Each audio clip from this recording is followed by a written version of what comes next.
Welcome to FMA Talk Live. I'm your host, Dr. Tim. This is my wonderful co-host. PG Ties here. Welcome, everyone. Hope everyone is doing well. Yeah, definitely. Yeah, I'm in the process. I have changed my studio a little here, or my office. So I'm in the process of getting things better. I moved my monitor to be this side versus over there, and now the boom is no longer in my way. Next thing I do is get on lighting. I gotta get on point on that. Yeah, my lighting's not as good in the new place. I haven't figured it out yet. Yeah, but it's looking good. Yeah, and your scalp doesn't blend in with your gray wall. That's right. Or my white hair will blend in with everything, and then I'll look like you. We'll look like bookends. Yeah. So we got today's topic is going to be about doing your work. But in the meantime, real quick, that's interesting. Have you frozen, or is it just me? Everything's still going. Okay. Oh, Dean's doing a show at the same time. Go figure. Okay. Yeah. So okay. Yeah, let's back up. Okay, just double checking. I got another one. I'm looking at the monitor to see what's going on my other page to see if it's coming through live. So, do anything exciting this weekend? No, just still unpacking and setting up. I did, just trying to do all those things. Yeah.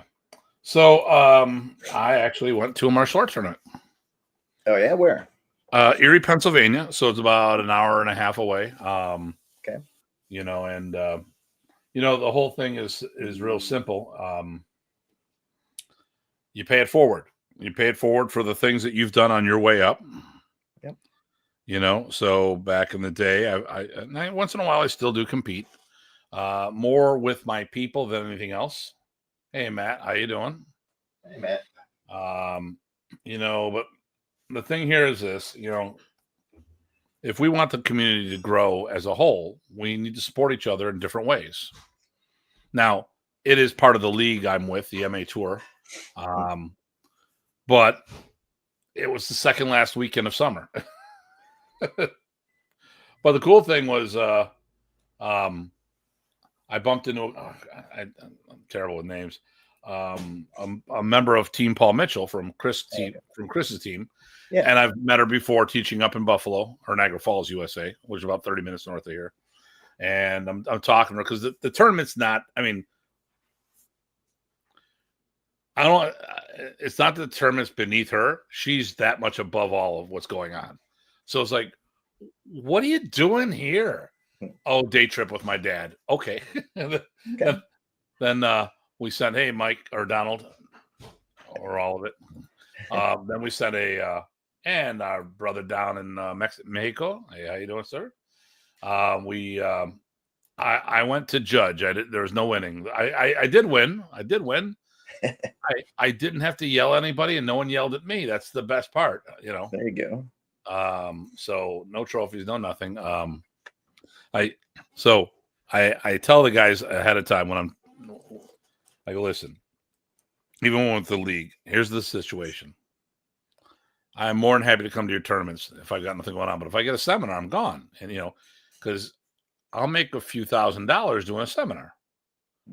Or I can go to a tournament and have parents yell at me. Right.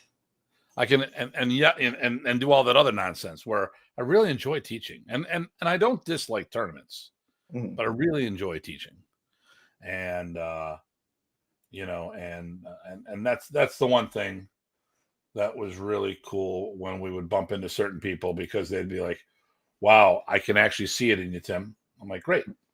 I remember when Bruce was living in Virginia, and we got him to come out to that thing over at the Rock. Yep. Heather's. And he Heather. And he's like, wow, Tim really likes what he's doing. I go, yeah, of course. Of course, Tim enjoys what he's doing. You cannot get. Yeah, you can't be doing it this long if you didn't like it, at least. Well, I would say you can't. I don't want to say. At the risk of sounding like a rude, ignorant bastard, you can't get this good if you don't enjoy it. But that makes it sound like I'm trying to say, like I have very good reviews of my events. Mhm. I can't perform at that level if I don't enjoy what I'm doing. It just doesn't work that way. Right. So but it is what it is. But no, I had a good time. I didn't have to. Like I said, I didn't yell at anybody. No one yelled at me. There were some opportunities for coaching people, coaching judges. That is, hey, this happened. You should have did it this way. Blah blah blah. Okay. Well, what about this? Blah blah blah. Oh, okay, I get it. So, like in every tournament, there are mistakes. Well, what do you talk about? What a mistake is? It's a learning opportunity. Mhm. And the thing here is people complain about judges. Most of the time judges are volunteering their time like I did. My whole thing with a judge, I don't care how good they are. I care how consistent they are, because actually with consistency, the better they are. You make the same calls for everyone, then it's fair. Right. So I just saw someone here. Let me see here. Oh wow! I think Look I at this. see him too. Yeah. Look at that. Well, we got. First, we'll go with yours, Mr. Okay. Sweeney. How we doing? Hey, Steven, love you, man. And there we go. And Tim really likes what he's doing. Confirmed. He would know. All right, Jeff. Yeah.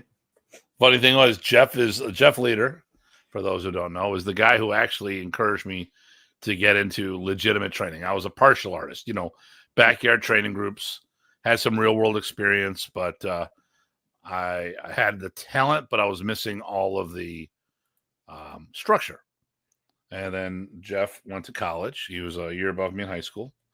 And then he came back, and I had started Arnis, and he's like, wow, the difference, your difference was completely different. I mean, I had the grit. And to me, I think that was probably the hardest thing to have. And I had, because anyone could do the moves, but do you have the grit or the attitude to apply things? And, and I used to have Jeff and others beat the crap out of me all the time. Perfect. Yeah, it was conditioning, but right. It was in a good way. It wasn't I'm picking on you, and there we go. Oh, there's Mr. Carl. Mr. Carl, how we doing? Yeah, Carl. Yeah, Carl, I'm finishing that flyer. We got to talk tomorrow about it. There's a detail about the flyer that I need to we just got to be on the phone. So I have a class at noon. I'm free before and after. But I mean, I know you get up godforsaken hours. I will not be out of bed before 8 a.m. And then Jeff is just smiling. Who, me? Punched him in the head or make him spit blood a little? Yeah, that was bloody lip. That was no big deal. It was just sweat from my mouth. So, yeah. So, but listen, guys, at the end of the day, if we want the industry to go forward, we need to support each other in many different ways. And one of which you can easily, like, I have a free day. I go judge at a tournament. Mm-hmm. There's people that hold events that I want nothing to do with because I'm just not interested. Doesn't mean I can't share the information with others. Right. There's a bunch of seminars and people who've come into town that I really like. I'm bored with them. They're terrible teachers or whatever. But in my opinion, but others find value in what they're teaching. And as long as someone's finding value, so I do my best to contribute one way or another. If someone asks, I might give them sometimes it's just people are asking me advice about hosting seminars and stuff of that nature. Oh, okay. Well, make sure you do this. What's your checklist, Tim? Okay, here it is. Okay, Bob. Okay. Hey, thanks a lot, man. So there's a lot of ways supporting without having to show up. So, I said, even just putting flyers up goes a long way. All right. There's the quasi soap. Actually, today's show is a soapbox moment, actually, if we really think about it. It's one of our pet peeves. We talk about it all the time. Yep. And I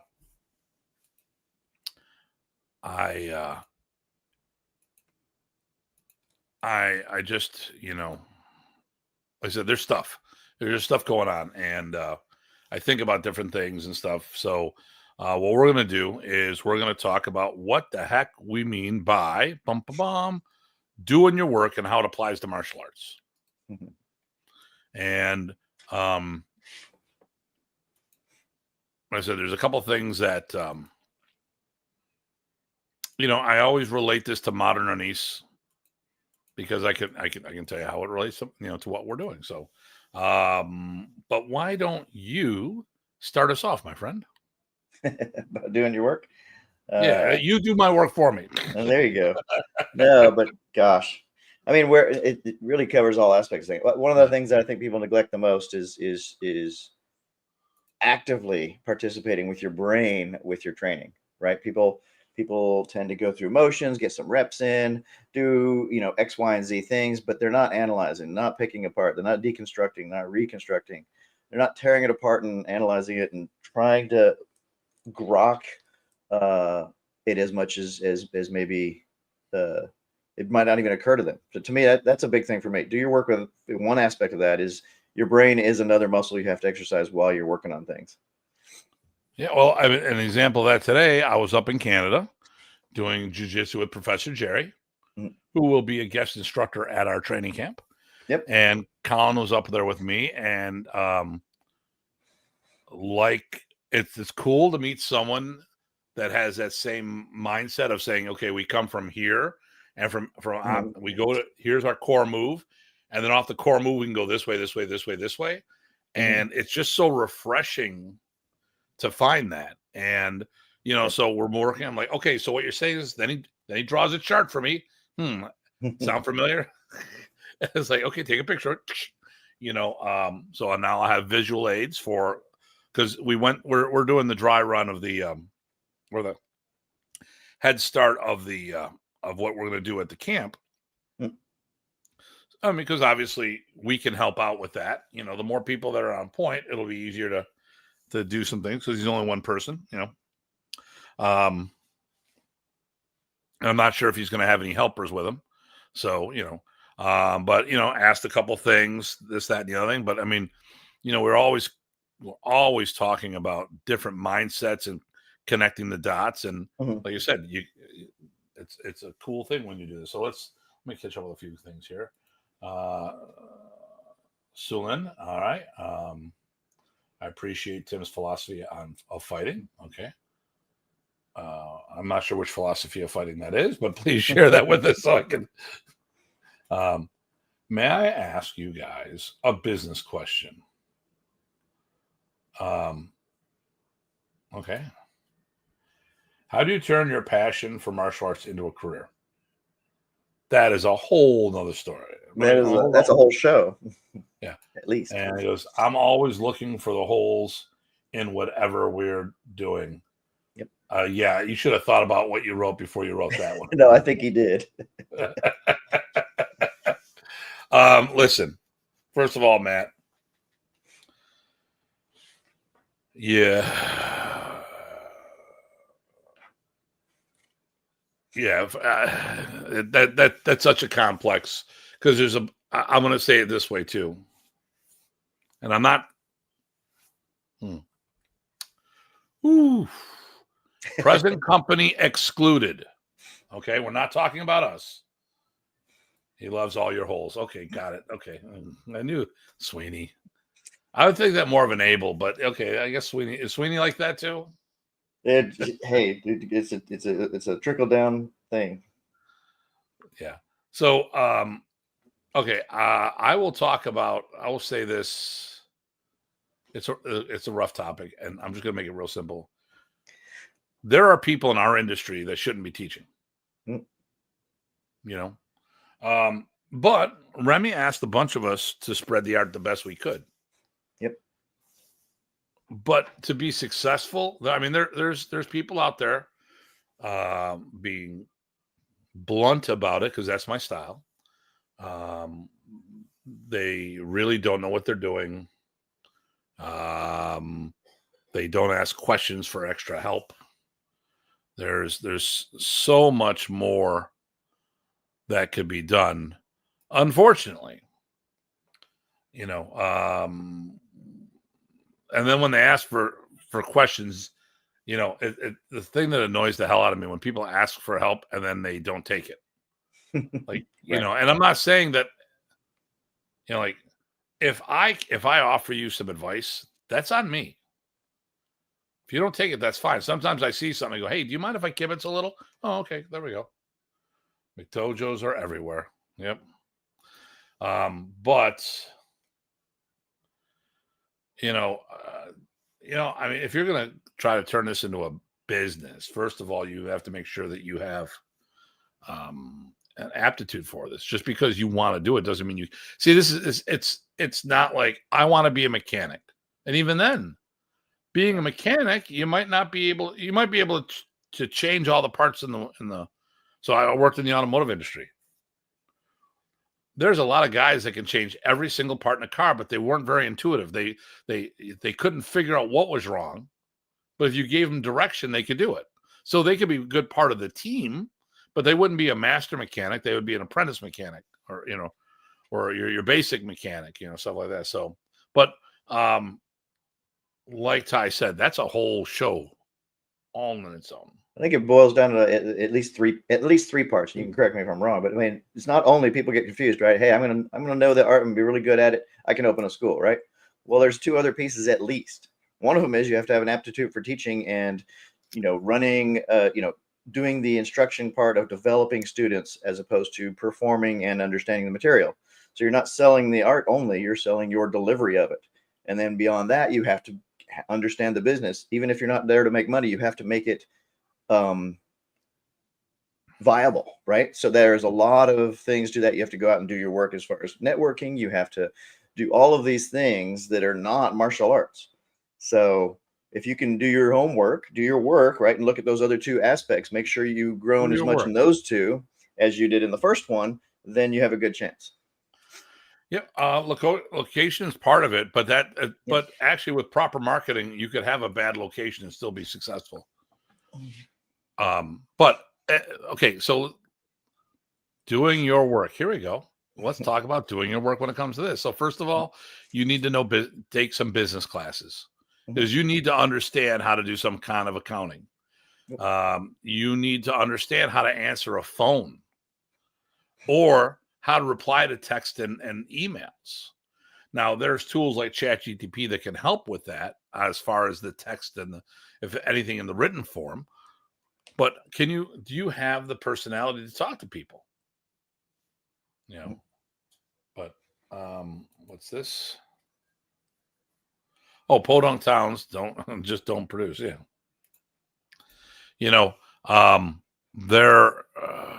There's a lot of things you have to do. And teaching, physical ability is less important than your ability to teach and communicate because you're a coach. I mean, so listen, and at the end of the day, let's make it real simple. I'm a work in progress. Okay. So we all are. Here's the thing. Who's the most important part of the football team? Okay. You can argue. You can argue a lot, but to me, the most important person on the team, if you had to identify one person, it would be the coach. The coach isn't on the field doing the work. The coach is getting people to do the work.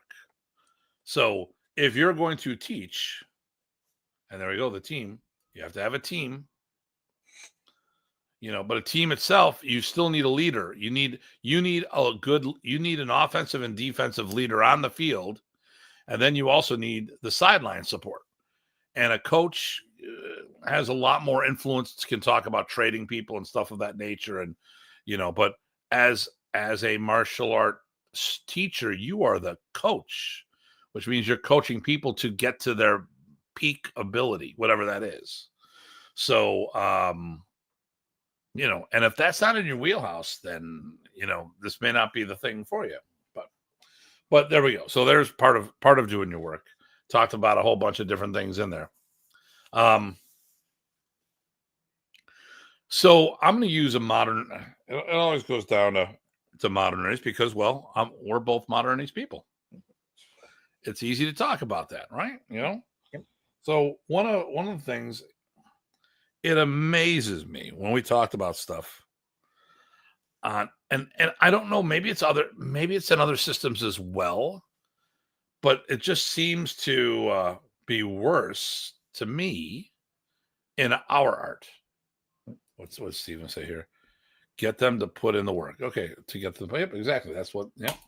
So we've argued / debated things about modernist and all this other stuff. What's what, who's whom, and all this other crap. Okay. We talk about the curriculum. Okay. And I would talk to people, and when we would talk about professor doing stuff, I would constantly hear about how professor didn't do this and didn't do that and all this other stuff. You know what professor didn't do? He didn't do your work for you. You know, when he taught, part of doing and this for me doing the work is also going to the seminar, bring the material back, and working it. Would you see that's accurate there? Oh yeah, I mean you yeah, it's great to see it once and hey, yeah, I wrote it down, I know how to do it. It's that you don't get any benefit from that until you do it. You make it part of you. You make it, practice so much, right? So you can't be wrong. That's how much you have to practice. Only you can do that. So, so I want to talk about seminars and camps, because I think that's part of this equation that a lot of people forget things. I'm trying to figure out what is, or even regular class. A lot of times people don't don't practice on their own outside of regular class if that's what they have, and that's unfortunate. That's crazy. I was trying to figure out what that spot was behind me. Oh, that's an arm. Okay. It's a sign. That's crazy to me. People have a regular class and they don't practice on their own. That's not something I ever imagined people did. I don't practice as much on my own because I got like 10, 15 classes a week. Sure. Yeah. When I was teaching every day of the week, I still did an hour every day. This is in grad school. It doesn't count. Yeah. So here's the thing. Let me ask you a question. So what do you go to learn at a seminar? Like, what's the purpose of a seminar? Exposure. Get all the material you possibly can so that then you can work on it. That's the way I did it. So just what you described earlier, I went to the seminar, went to the thing to drag as much material as I can, because that's what I'm going to have to work on for I don't know how long, depending on when I can next see the person that I'm looking to see. So it gives me enough, more than enough, to work on. Even when the professor passed, I still was working on so much stuff. I still am. I think that's part of the mindset too of doing your work is what can you get out of this? Not, oh, I can do that. I already know this. So just to ask Google type thing, what is the purpose of a seminar? The purpose of a seminar is to enable students to improve their knowledge and understanding of a topic by engaging with key issues. Participating is therefore necessary for success. Participation involves preparation. Okay. So that's one. Okay. Okay. As it's been explained to me when it comes to what we do, it's about exposing people to advanced material. So camp, in my mindset, would be the same thing, furthering that. Then there's also like some fundamental camps that get your basics advanced. But the whole idea of these going to a seminar for me, based on this explained to me, is that it should be learning advanced material. And I think the problem here is this, that, here we go. Teaching at Friends American Karate School. Since he had a widowmaker heart attack till he recovers, it's frustrating to get students to go home and do their homework. Yeah. Yep. Here's one. Okay, you ready for this one? Uh-oh. So he wants to mix praying mantis with modern anise. So then you're going to do you're doing icky, and you're gonna what do you wrote? It was okay with. It was praying on East. Or modern mantis. Yeah. There we go. Like what Ty has done with his mantis fist. So, the problem I have with modern Ernest people is about people not doing the work while Remy was alive. I'm not talking about this generation because I don't know what the others are doing in other groups, but I did know what happened around Remy. And unfortunately, fortunately, Renee is not listening. He's doing a show. Otherwise, he'd have to take a shot because I said Remy. Oh, there's twice. It'd be 2 shots. We can send him a message later. That people relied on Remy to teach them and the students. And here's the mindset. This is the thing that annoyed the hell out of me. The Grandmaster, Remy Amador Praces, should have been teaching the black belts. The black belts should have been teaching the students. It shouldn't have been the other way around. All right, Tim Dobson, how we doing, sir? Hey, Tim. You know what I mean? I mean, I was when I had my students in the Modern East Club, both of them. I would make sure that when they were ready over a seminar, that they had as much as they possibly could to get the most out of the feel and the details and the advanced glimpses that they could catch from the professor while they're there, and also a different flavor than you get just from one instructor, even if I'm doing my very best. So they had to do the work, and I made sure they did it. But they were most prepared to get the most out of a seminar. If you didn't do that, or if you thought you're going to be handheld at a camp, then to my mind, you're kind of missing the boat and probably wasting your money. I mean, there's a lot of things, that would go on. And like I said, the first thing to me was the fact that people should have been taking notes more. I mean, look, who was really good at, who had a very good habit of taking notes, but I don't know how good he is because, well, I never saw his notes. And that would be Mark Lynn. Mark Lynn was always taking notes. Yep. I don't know if they were good, but I do know he took them. We were always taking notes. There was only a few of us that I remember taking tons of notes. I have binders full. I'm sure you do too. But you also did video notes before the people did video. Yeah, there's a lot of things I was doing that, and like when I went to camp, I really didn't go to camp to learn anything. I went to camp to bring my students to camp. And if I learned something while I was there, which I always learned something from professor, I considered that a bonus. So you would see Kenny and Chuck and a couple other guys hanging out together, always practicing in the hallways and stuff like that after hours. I'm like, oh, good for them, And people are always like, well, why aren't you doing that? I go, because I have black belts the same level as they are.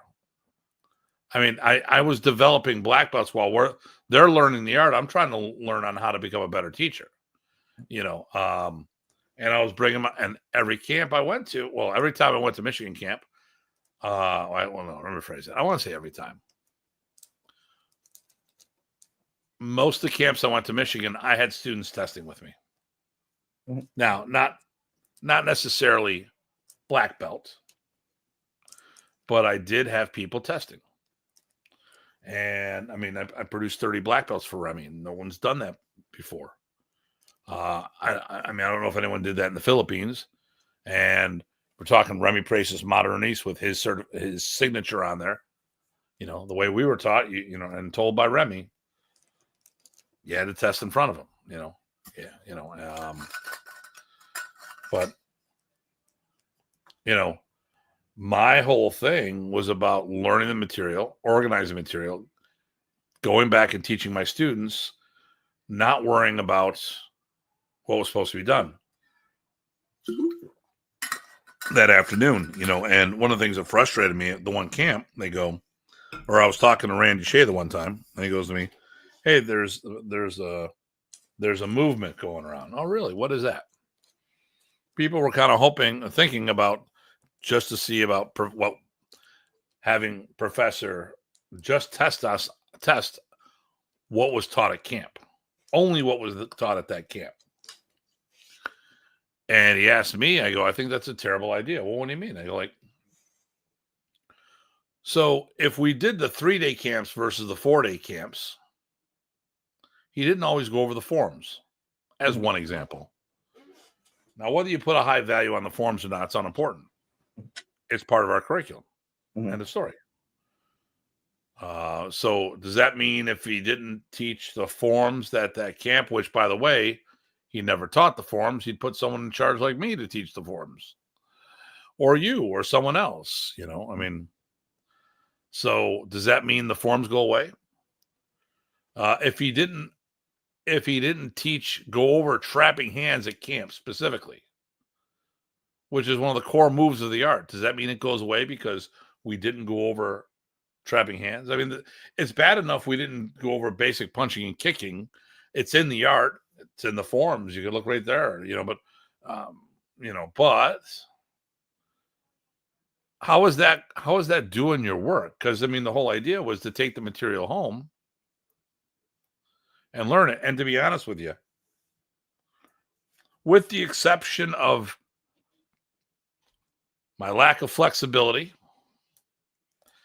and my body being a little broken at the moment, I would say in my prime, if I did a training camp, if I attended a training camp, and we were just doing techniques, and I'll take the forms out of the equation if there were forms.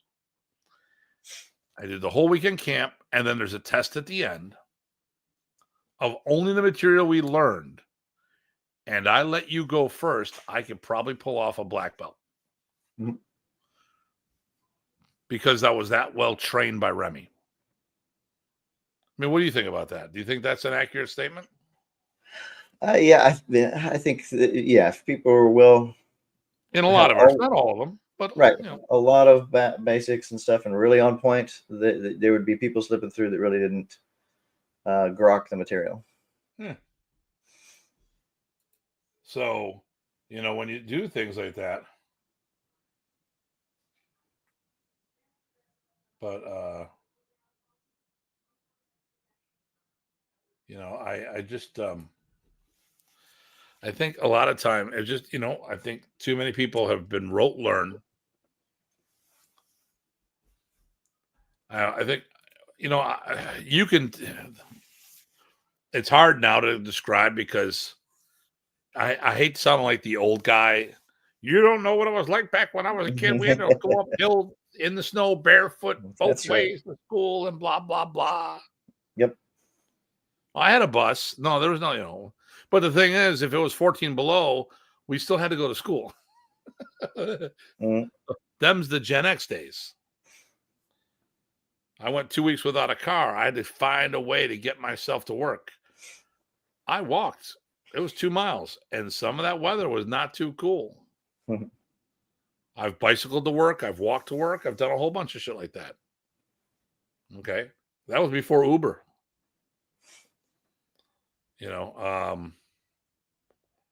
And I don't think I was on a bus route at that time that would get me where I needed to be. I was the one spot, but when I changed jobs, I didn't have that opportunity. So I just did what I had to do, and I don't see that in the martial art world too, because it's just, we're the kids I don't see a lot. I talk to them a lot. And okay, I go home and practice.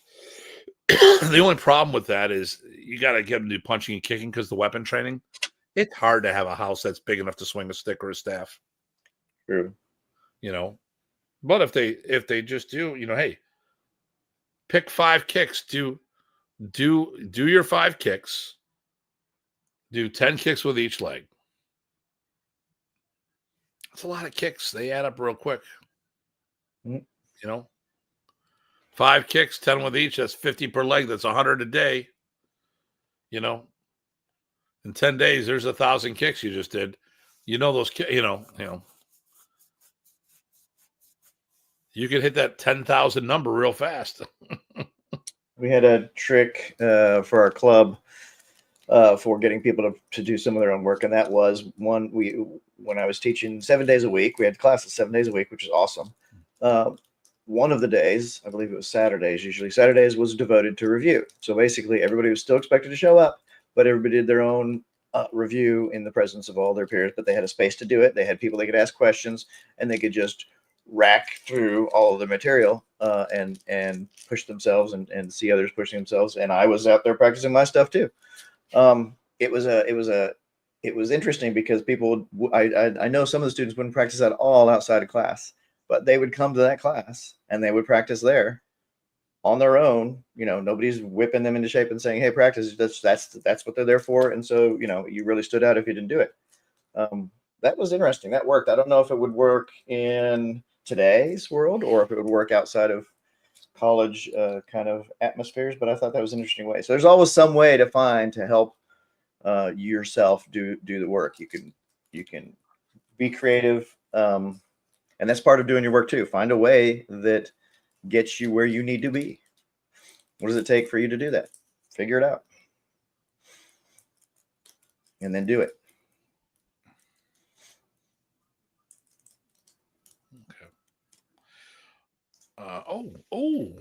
Okay. That's cool. I get to see some more things here.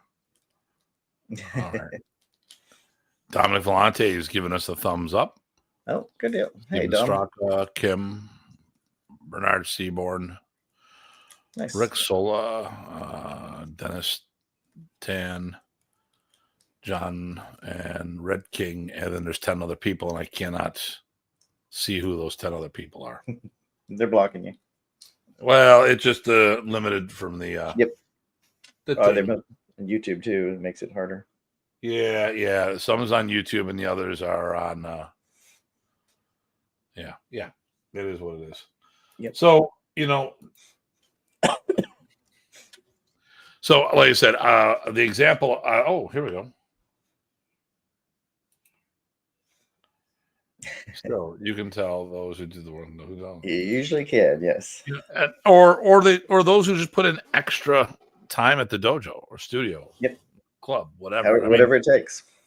I remember I lived with my grandparents when I first started training with in Modernities. I come home from work. I get out about 2:00, maybe 3:00. And then I changed clothes and I ran about 3 miles.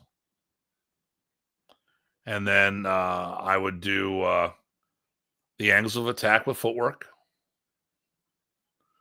and maybe a couple striking styles. Mm-hmm. And then I would clean up and go into the studio. And I was at the studio every day it was open.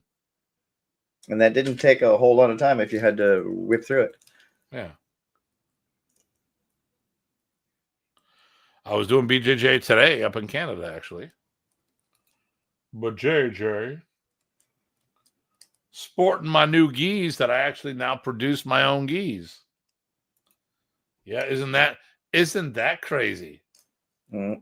I'm actually producing my own gi. Who would have thought that? Here, let me.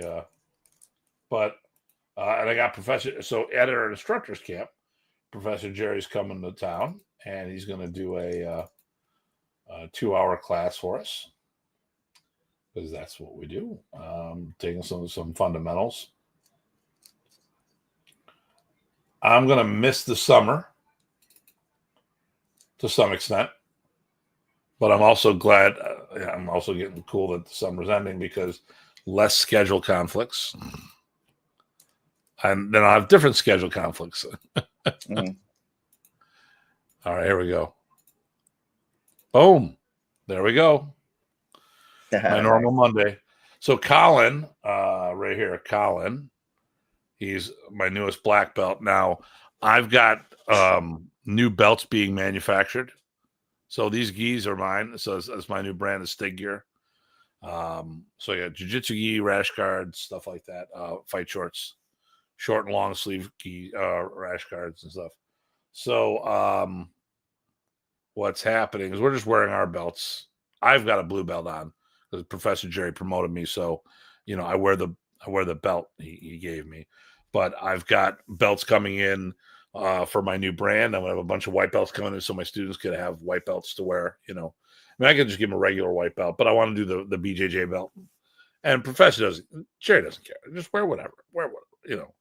Yeah, I mean, we're first of all, the belt we're wearing does not, the modern belt, they don't wear that in BJJ. So it's not like,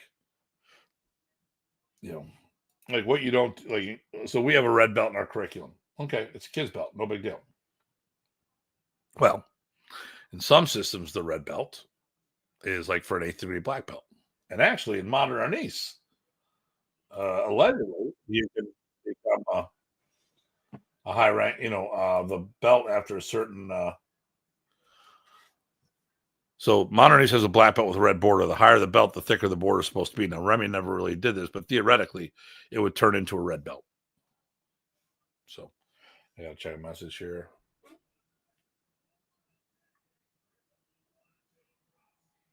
Oh, good. I've trying to see if Darren can come up to camp. Oh, nice. Yeah, and he says he's feeling better, and he went out hiking and canoeing and stuff. So, but he's taking it easy with his martial arts because he doesn't want to. He wants to take it easy on him. Like, that's a smart move. Mm-hmm. It's a very smart move.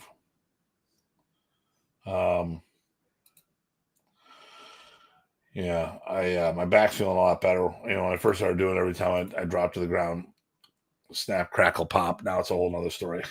Mm. So, the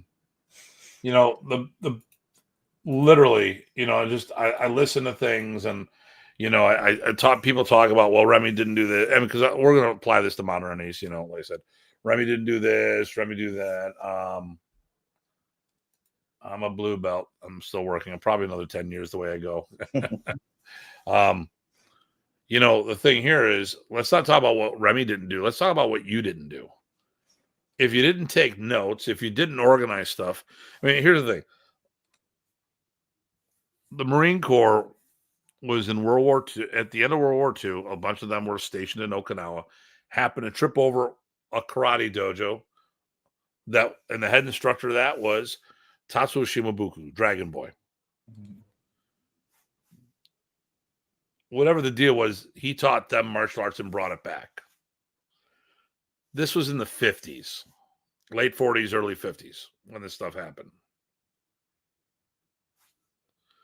They didn't have instruction manuals. They didn't have Zoom meetings. So what did these GIs do? They organized their own curriculum. They did their work. And I hear people complain about it all the time about modernists. Well, Remy didn't have this and Remy did that. I go, so why did you wait for Remy to do it? John Bryant had a written curriculum that I kept refining over and over and over again. And I'm about to ditch all my curriculum for my kids. Yeah. Wait, really? What do you mean, Tim? Because everyone's going to. What I'm going to try to do is I want to rewrite my curriculum from the ground up and not using any of the source material that I already have, just to see what I would do today. Not looking at my chart, doing brand new sheets, everything from the ground up, and completely staying away from my wall charts. It's like, what would I do now? And it's just as an experiment and to see if it's better, I'm actually thinking about more of a Filipino karate program for the kids and less of we still do the art. Emphasis more of the forms than a lot of the drills. I've already decided that, as you guys know, like certain things like police and tappy, I don't teach them until they get to the adult program. I'm just putting things where it's age appropriate, meaning when they can wrap their head around things. And a lot of times people don't understand when you say age appropriate, they just think, oh, you're saying that someone's too young to like we're talking about disemboweling something and stuff of that nature. And of course that's part of it. But we're not going to teach someone in second grade to stab someone in the eye socket. That's at least a third grade technique.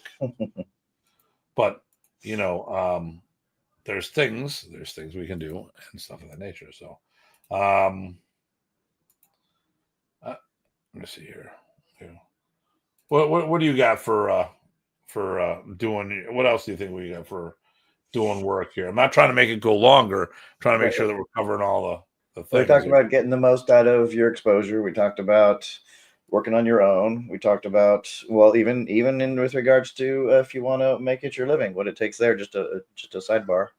Still about doing your work. Talk about using your brain.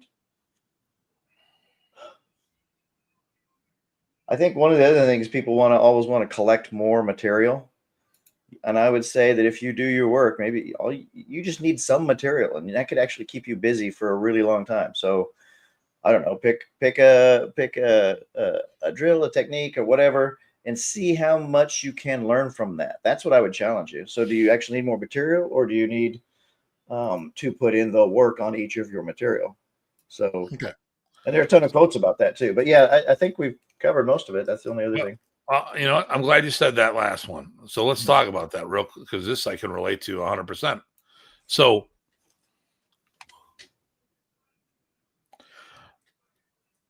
I was probably more unique this is probably more unique to me than anyone else. More unique. I'm not the only one, but there's a lot of material. There is a lot of material, Mr. Preacher Man. Mm-hmm. Here's the thing.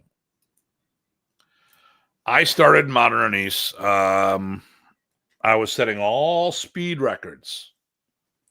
Now here. Okay, let's think. Let's back this up here. Let me do this here. You just need to make variations in multiple applications. Very good. No, that's on point. I'm going to tie this all in there. Ty's going to keep me on point if I go down a rabbit hole. Remember, I'm all allergied out, so I don't know how. Oh shit! So Preacher Man, you might have to help us out on this one. There you go. So here's the deal. I studied with John Bryant. Oh no. Okay, first of all, let's say back in the day, 3 years to become a black belt, a solid black belt. Now it was back in the day. This was the 80s. That's when people actually worked hard. You would do 2-hour classes. It makes sense. 1 to 2 hour classes. So okay. So here we go. Let's say we're saying on average, if a person commits to martial arts, which makes you not an average person, it's an average person in martial arts. You're special because average people quit martial arts. So right off the bat. But if you're in there, if it takes 3 years, let's say that would be twice a week for 50 weeks of the year, because you take 2 weeks off because of holidays or sick time. I'd actually go more for sick than holidays, because I work during the holidays too. So there goes. Indeed. Okay. So if it's 3 years, so if it's 50 weeks of the year, twice a week. So now we're talking 100 classes a year. Let's say it takes you three years to get a black belt. So that's 150 classes. Well, at John's club, I was going 5 days a week, because it was Monday through Thursday and Saturdays. So how many classes is that? Okay. So we're talking, 50 weeks times 5 a week. So it's 250 classes. We already said it takes about 150 classes to become a black belt. So in my first year, I did that and then some.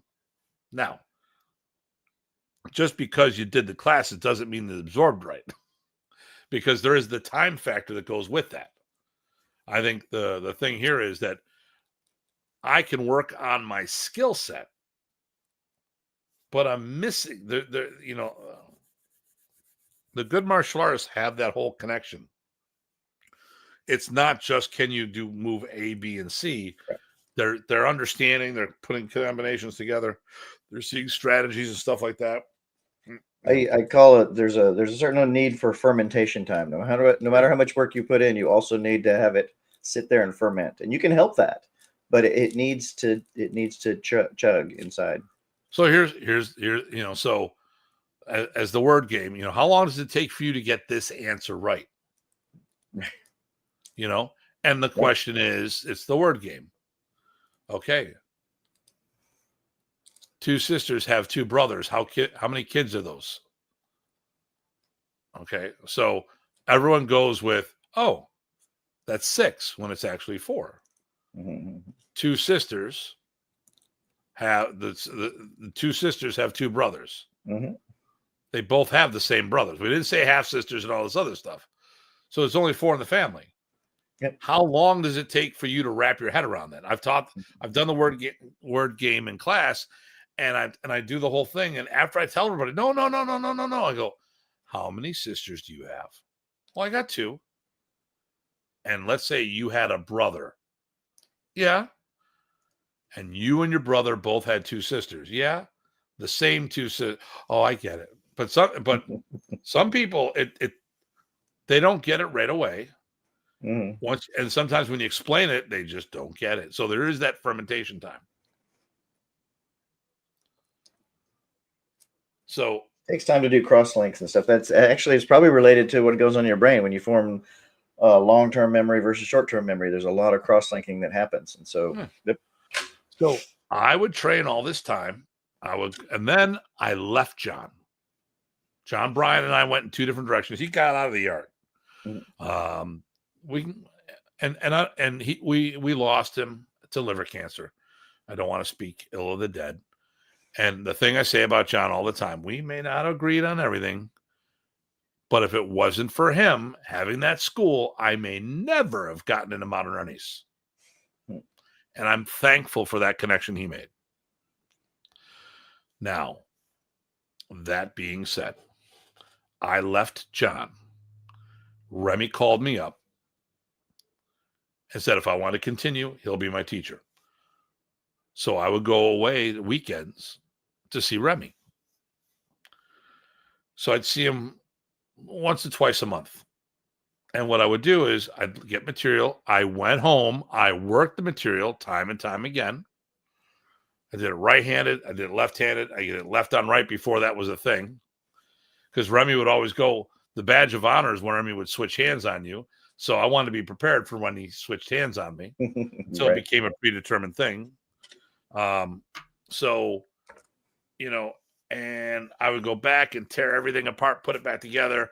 And then I would say, oh, hey, I came up with a couple ideas based on what I was doing. I go back to Remy and go, hey, and I had a sheet of paper that I had to go through. Seminars, hey, when and where are you going to be? Because also eventually through time I became the web. I was the Canada director of the IMAF, and we had a website for it, school listings, all this stuff, and I make sure I had the listings of the seminars that he was going to be at, where he was going to teach, so someone knew. And it helped some people, but most of the community were still looking at Black Belt Magazine for seminar listings. We did that, and I would just keep going back and forth time and time again. Oh, more stuff here. I'm going to go check this out, write up some more ideas. And then, so I would come home, do it, go back, and then go, hey, Remy, what do you think of this? And he'd go, if he thought I was doing well, he'd have me show it to him a bunch of times. And in some cases, he ended up teaching it.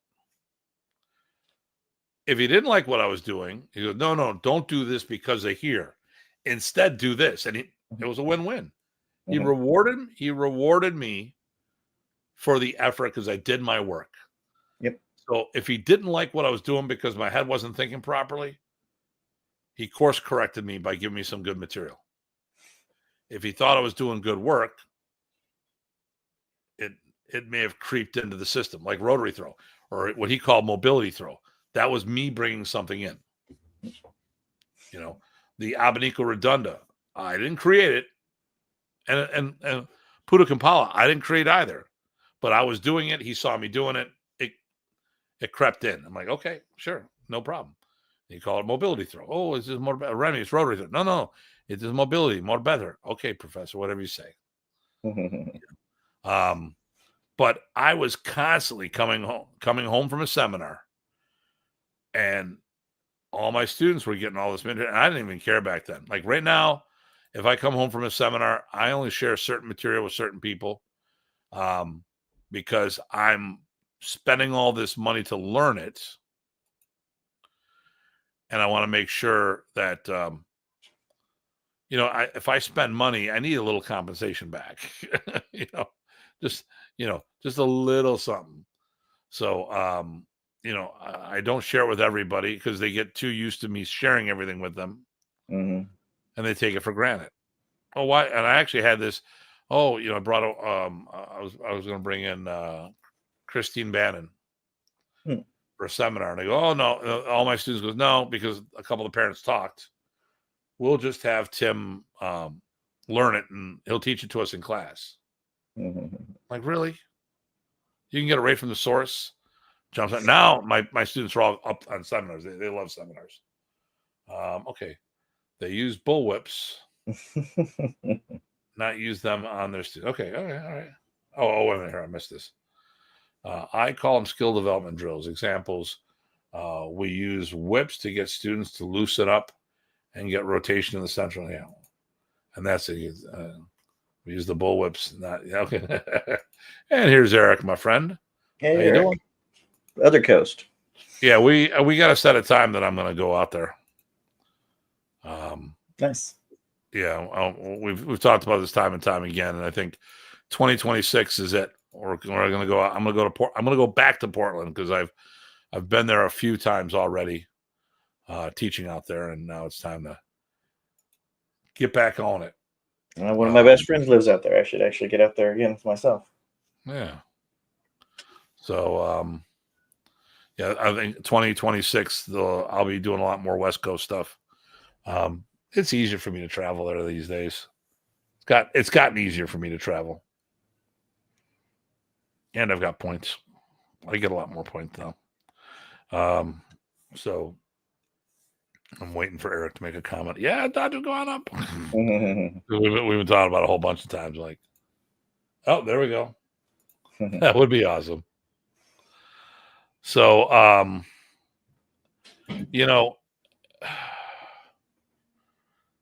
I think when you look at the people who excel at our martial arts, those are the people who have just been doing their work. And it's not about that they're extra special. Just got a good work ethic. Now look at my students. Oh, Tim, you got great students. Or you're phenomenal. I remember Chad, he's like, the one time we were over at Bates hanging out after a Remy seminar, like, man, you must be a really good teacher. You got all these guys go, you know what? I got a good team, and I'm their training partner just as much as their teacher. So part of this benefit could be they got a good training partner. But the other thing too is they're all doing their work. My student, here's the thing. There's stuff I can do. I'm still a student of martial arts. I'll train with people, and I'm such a good student that I can get out material from people that are not very good teachers. Mm-hmm. We've had people who are solid teachers, but we have a language barrier, but we know how to ask questions, or we can get them to move and pull things out. And between all those things, so, and I've been a better student than some people have been teachers very easily. But the thing here is because I've learned how to be a student, and I can make up for people's deficiencies of being teachers. I try to get close to the source because I want the most accurate representation, which doesn't always mean they're the best teacher. Yep. Okay, here we go. I think it took me 6 years for my WMA. I don't have an actual Soma black belt yet. I don't really stress it either. That's what happens. And you know what? And that's probably why it took so long too, because you also were doing kickboxing and all that other stuff, and it wasn't a high priority for you. Here's the thing: when people ask me how long does it take, Ty, ask me the question: how long it takes? Go ahead. How long is it going to take to get a black belt? Dang it! However long it takes. That's right. I had a student, we were talking about it, and actually some parents recently came in that knew the family.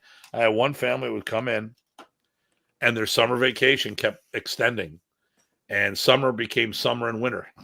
So they'd take off July after school, and they'd come back in September. The next year they did July. They came back in October. The next year they came back in November, and it took let's say it took the 150 classes, the 3 years. Most people would take 3 years to get those 150 classes. They took it in 5 years.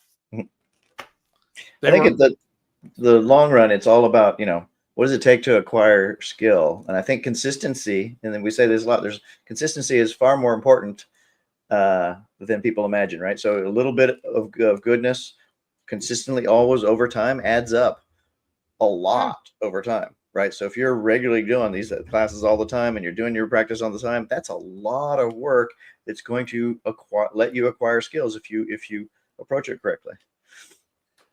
But it doesn't happen just because you're going to be, I got this one magic technique. Now I have all the acquired skill. That doesn't make any sense. You didn't acquire jack diddly.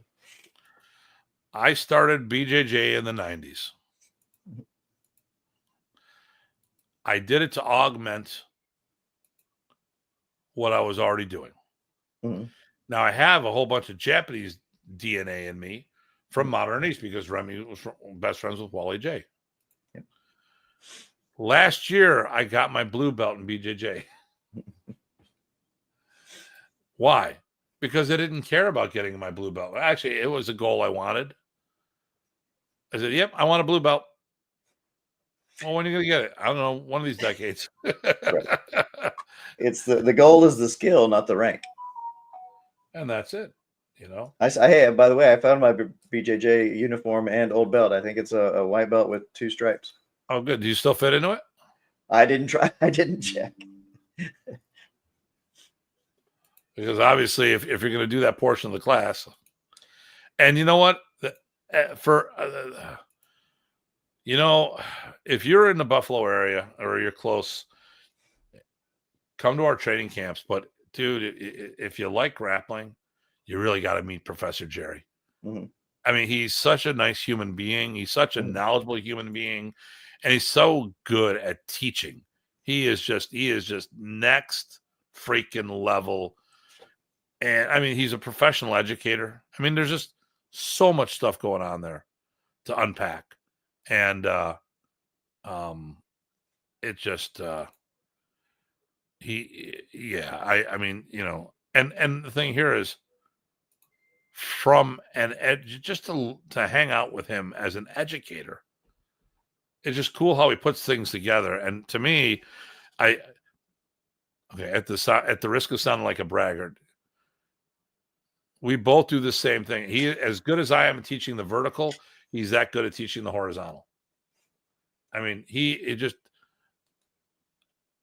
I see the exact same. I mean, we both do the same stuff, and I love listening and talking, and how all of a sudden you're doing a whole bunch of different pieces of material, and then at the end of the class, it all pulls together in one big thing. And I've done that time and time again on my seminars. People are like, "Okay, we're doing all this stuff. We're expecting," because and those who've been around my seminars long enough know that the magic's coming any minute now. I'm going to drop something that connects everything we've done together. And boom. And I'm like, with Jerry, I walk in the door. I'm like, okay, this is going to be cool. You have no clue what he's going to teach. Yeah, but he's going to connect it all the dots afterwards. And I like being on that side of the equation. I'm always on the teaching side, and hanging out with Jerry, I get to be on the student side, which is awesome. Because if you're not learning, that's for you. Well, to me, if you're not learning, you're dying. There you go. If you're not learning, you're dying. Yep. And it's just yeah. So it's so cool to be on this side of the thing. Well, I love watching good teachers, even if I don't teach the same way they do. I see the connections that they make and what they're engendering in their students, and it helps, either reinforce what I'm doing or give me another perspective on how to do it differently. You can always learn a lot from a great teacher, even if you don't copy them. I was teaching at Ernie's, and the guy who hosted the first modern Ernie's camp, or the only Mississippi summer camp, showed up. Forgot his name. And he was talking to Ernie afterwards, and he goes, really didn't learn anything much. I mean, I've seen all this stuff, but I really love his teaching progressions. And that was that was the big thing. I mean, my thing's about I have come full circle. I wanted to be the best practitioner out there. I still do, but I'm also want to be that guy that leaves his fingerprint out there through the students, ensure that the art moves forward,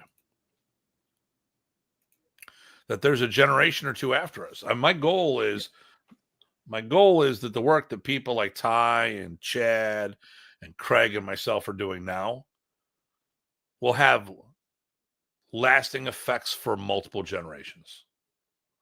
Because that's what, if we want the art to move forward, we have to have an impact that can last generations.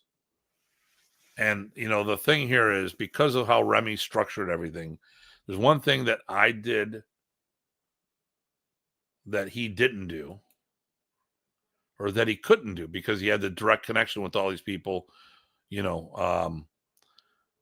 We did at our last camp, and we had 4 generations of black belts on the floor.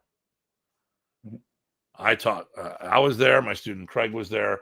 He had 2 remote black belts with him, Chris Workman and Greg Hiltz, and both of those those long distance students had produced their black belts at that camp. 4 generations on the floor. I just ordered these patches to hope to see how they come out from my vendor. So mine will say Prace's family lineage. That's me. Mm-hmm. My students will say Prace's Hartman lineage. And then I want a patch for like Craig and all those others will say Hartman Mason lineage. And then what I want to do is, all right, we're all wearing our gis, we have our patches on, all this other stuff. All right, make the chain. Right. Okay. Look at your patches, find all the names, and see how close you can get to Remy, or how close you can get to the Praces brothers. I go, you were right with Remy, I was with the brothers. So we're there. We're Praces family. Our students, they get Praces Hartman, Praces Potting. But it'd be cool to just get in your groups and do all this other stuff, and can you imagine just like a whole bunch of room of people? So let's all spread around, or we mix up and go, all right, connect the dots, get yourself to Remy. But find your cousin. Find your cousin you didn't know about. Yeah, it'd be like 6 separations to Kevin Bacon, but different. Right. But I think people enjoy that sense of connection. But also what that does is it shows you got an inertia to carry forward. And I think that's what your point is here. Yeah. I mean, my big thing here is that we need to have this stuff. I mean, and like I said, I think the good that came out of, so the proof's in the pudding. And I think I showed we can do this. But we all need to do this. I don't want one school to shut down and that branch of the tree dies there for whatever reason, and it tears up the rest of the organization because there's too much stuff. Let me see here. Yep.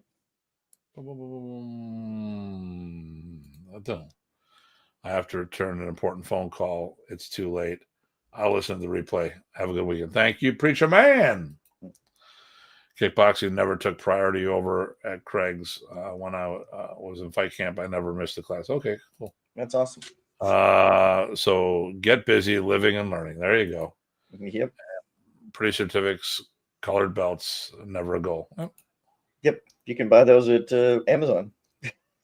No checking. Yeah, and that's the other one. But that might be another topic. I might bring. Well, we're going to talk to you and I are going to talk a little bit afterwards. I'm going to talk about a potential topic, which is going to be controversial. No surprise there, but it's with a guest that I would bring on. Hey, David, down in Virginia. That's right. Just when we're getting ready to leave. I used to be from Virginia. Great. So, yeah. But So that's it. I mean, the big thing about doing your work is literally doing the work. It's not hard. Yep. You know, and I mean, if you look at the people out there who are above average in our industry, these are people who've gone the extra step, and that's where it boils down to. Yep. Do the extra step. Don't rely on someone doing the work for you. Yep. Get off your ass and do it yourself. It's pretty straightforward. It just takes discipline. Discipline beats inspiration all the time. Just do it. Keep doing it. Just do it. Yeah. I'm thinking some pop culture movies there. But you know what I'm saying? Because it's funny because people say it's hard to do X, Y, and Z, and they'll try and come up with a lot of excuses to get out of it. All that energy that they had to do that, or to lie to themselves, or whatever, they could have actually just gotten up and done the thing. Well, I'll give you the last thing, and I think it's time to wrap it up. Yep. Because I think we keep saying the same thing over and over. Yep. Sorry, guys. One of the people in Philadelphia, she was a doctor. We talked about working out, and she's like, "No, I work out all the time." Oh man, I just don't have the time. She goes, "No, you don't want to make the time." That's right. And what happened? I started getting up at 6 a.m, going to the gym. Yep.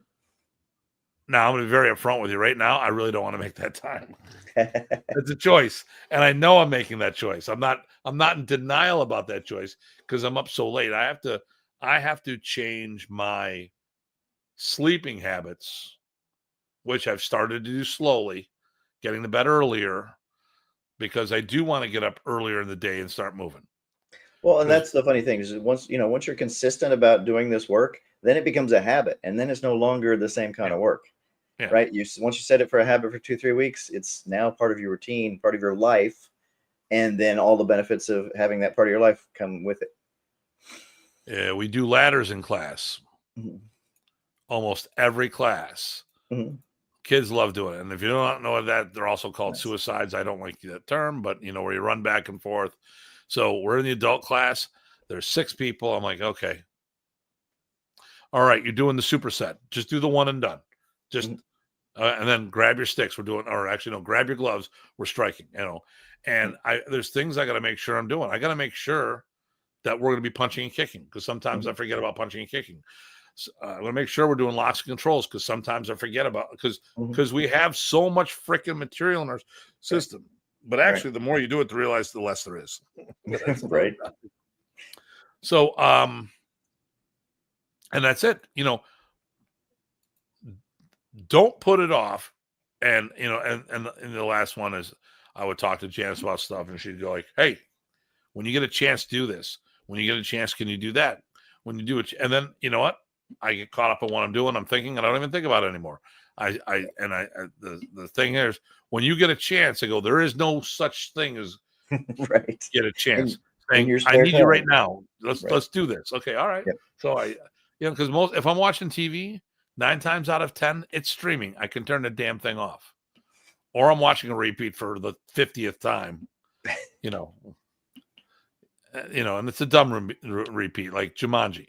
Actually, Jumanji is pretty cool. Just any, or I was watching Galaxy Quest like 15 times, or Independence Day. I'm like, how many times can you watch Independence Day? You can watch it every day. Trust me on this one. So the thing here is, it's like, no, when we need to do something, we need to do it now, not later. Now. Well, just wait for later. Nope, because it'll never get done. Later never gets here. And it's always now. I've been doing that. I've been doing that. And that was from Adam West Batman, the Riddler. What is always coming but never gets here? That's tomorrow. Because when tomorrow gets here, it's today. Yep. I'll put it off to tomorrow versus do it today, So, all right. We got to come up with a topic for next week. We'll talk about that afterwards. I actually thinking about the interview. We'll talk about several people we can interview. Okay. Tony, hey, Northridge. Hey. Is that you, Northridge, Virginia? Where's Northridge? There's got to be a lot of Northridges. Yeah. Yeah, we need more specifics, Tony. I'm not trying to be a jerk. We're actually about to sign off, so hopefully, Yep. so you might be watching the replay. He just needs to come join us next time and finish the conversation. There we go.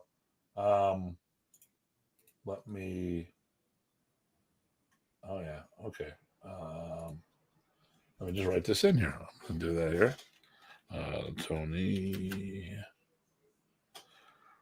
CAR Caruso. Oh, here it is. San Fernando Valley. Okay.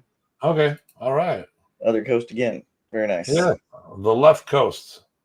Hey, did we meet at Dragonfest by any chance?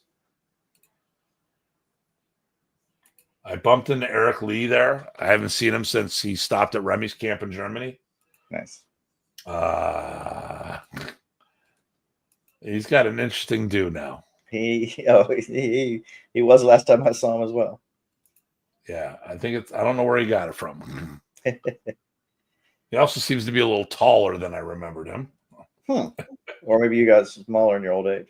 No. Because you're really old. That one, I am. He's older. He's older. That's true. I have a tendency of looking at people's footwear to see what's going on. Okay, no, we didn't. Sometimes they're wearing like platform shields. All right. Yeah, he used to do that, actually, if I remember right. Eric lives with my father, Mobile Park. Okay. Oh, wow. That's cool. Small world. Small world. All right. Well, listen, fathers. Okay. Yeah. Yep. Yeah, I got that, Tony. Once in a while, I know what I'm talking about. All right. Well, listen, this is always a pleasure for us. Thanks for joining us, people. And, a lot of things going on. We'll be bringing more information out of some other projects that's coming up. And if you have any suggestions on topics, you can hit us up on our socials. It could be topics or it could be people to interview. We have been doing a lot of, Ty's just moved and retired all at the same time. So I wanted to make sure that he had plenty of time before I started pestering him. And we've been doing pretty good, and today is like the 18th or 19th show, even with the time we've had off. So I would like to see 25 shows before the season's over. But, I'm not pushing for it either. I want to be organic. Workshop on building a business around the art. We can talk about that. And here's the thing. So we're probably going to be looking at some of our old topics, and here's the reason why. One, we're different people now, different experience. We might come up with a different angle. Two, here's the most important one. I didn't have the reach that I do now. So at the time, a lot of our videos would only get a couple hundred views. Right. We weren't reaching our audience that we wanted. Ever since I started this social media push, it is like last week's video had like 2,000 views. We went from hundreds of views to thousands of views. Some of them up to like 5,500 views. I think that was one of our bigger ones. A year ago, April, I had 7,200 followers. Actually, 7,132. Currently, I have 442,000 followers between the platforms, which means when we put stuff out, more people watch it. And we get the message up. And more people that don't already know us. Here we go. Maganda Umaga. And yes, I've been there 10 times so far, and I'm going to be over there in October. PG Ty has been, how many times have you been with us? 3, I think. Okay. So we both go, although Ty speaks much, much, much better Tagalog than I do. Konti lang.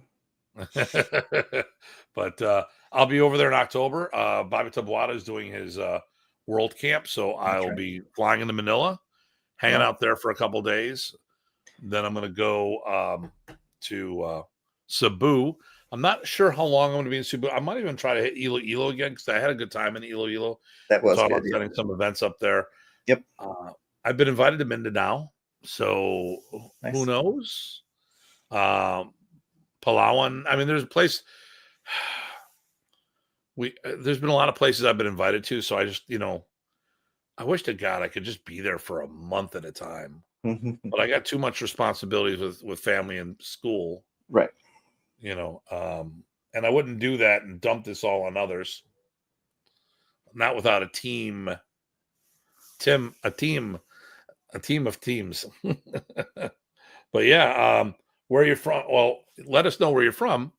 Maybe the next time we're over, we can all meet up and hang out, because we had a blast in Iloilo hanging out with historians and martial art aficionados. And I'm going to push this in there. But we're planning on going back to some of our old topics, because now those were kind of dry runs. And I think we've changed a little. We've got different opinion on things. And the other is that we... oh, there he goes. There we go. I found him right here. Pasay City. Yeah, he says it in his name, Taga Pasay. He's from Pasay. So we usually stay in Malate, right near, I stay in the pension, and because it's near Luneta Park. I'm very specific on why we stay there. Actually, the pension's awesome because the Peace Corps stays there. I know there's hotels in the region with better amenities, but these guys treat us like family. It's a gated community. Whenever we have personal needs, for travel and stuff like that, they always have the hookup for us. It's a great place. We will. Okay. If you're following the show or myself, start messaging me, and we can meet up on my next trip. Yeah, because I'll be there soon. It's the Pension Natividad. Yeah. So of course is your profile is locked, so I can't see anything of who you are or where you're at. But it's a Pasay, so that's cool. And we got to meet. I have to meet with the Yan guys again. All right, definitely see you there. All right, well, listen, we'll look at some of our old topics, see what we want to do. Definitely, we can talk about business. There's some things that I can't talk about because I am in a business consulting association, so some of their stuff is proprietary, and I can't get into that kind of stuff. But I mean, there's fundamentals I talk about all the time, and it's real simple ones. And bare minimum, make sure you're all wearing matching T-shirts, if not a full uniform, because there is that thing about feeling like part of the team. You go to any sporting event, look how many people are wearing the jerseys of their favorite player.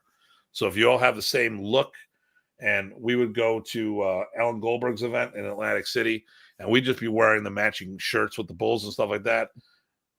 The guys walked out, it was like Rich and I were standing back, and Ty was walking around, Craig and a couple of, all walking around, and like, damn, that looks good, and people were noticing because we look like a team.